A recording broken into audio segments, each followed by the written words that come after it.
এটা গরম গরম ভাত বেড়ে নিয়েছি, আর এখানে দেখো করেছি আজকে ইলিশ মাছ করেছি পাতলা একদম বেগুন দিয়ে ঝোল, আর এখানে ডবরি মাছ ঝিঙে আলু দিয়ে।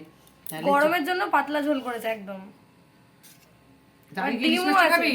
হ্যাঁ, আগে ইলিশ মাছটা দিয়ে দাও। গরম গরম ভাতের সাথে ইলিশ মাছটা হেভি লাগবে।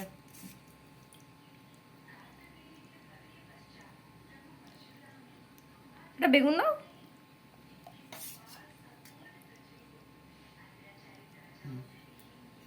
ও হেভি লাগছে,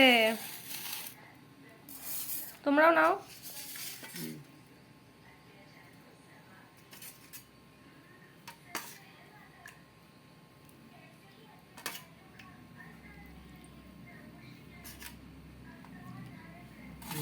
আয়ুষান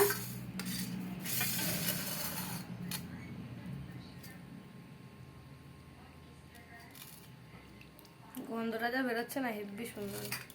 নাও সবাই এই বসে যে পড়ো। একজন ঢোক গিলছে, ভাত বাচ্চার ঢোক গিলছে। না সবাই বসে পড়ো, খেয়ে নাও।